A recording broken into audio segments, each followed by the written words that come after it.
দেশ ও দেশের বাইরে থেকে আপনারা যারা ভিডিওটি দেখছেন সকলকে জানাই আসসালামু আলাইকুম। আশা করি আপনারা ভালো আছেন।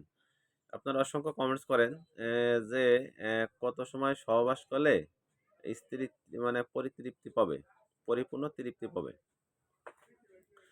আসলে অ্যা সবার উদ্দেশ্য করে বলি, শুধু সহবাস করলে একজন নারী তৃপ্তি পায় না। সহবাস করার ক্ষেত্রে আরো কিছু ক্রাইটেরিয়া আছে।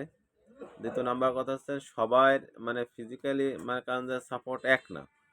আপনি দেখবেন যে কতজনের অল্প ইনকাম করবে, আল্লাহর কাছে শুকর আদায় করে তাই নিয়ে সন্তুষ্ট থাকবে। আবার কতজন অনেক ইনকাম করবে, লাখ, লাখ টাকা ইনকাম তারপরেও তার পেট ভরবে না। সে চায় আরো, সে চায় আরো।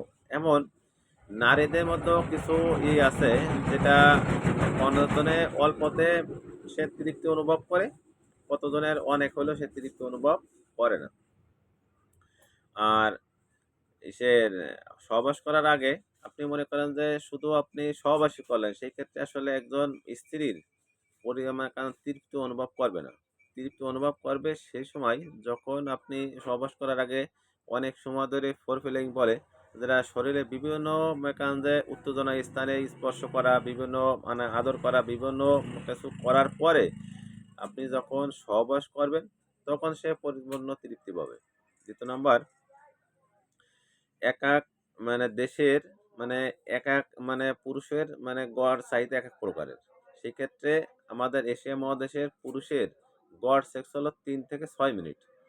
কিন্তু একটা নারী কমপক্ষে ৫ থেকে ১০ মিনিট সহবাস যে এর কম করলে সাধারণত পরিপূর্ণভাবে তৃপ্তি পায় না। আশা করি সকলে উত্তরটি পেয়েছেন। আর আপনাদের আরো কিছু যদি জানার প্রয়োজন থাকে তাহলে ভিডিওতে নাম্বার দেওয়া থাকবে। আপনারা মানে কল করে আপনারা জানিয়ে নিতে পারবেন। সকলের সুস্বাস্থ্য ও দীর্ঘায়ু কামনা করি।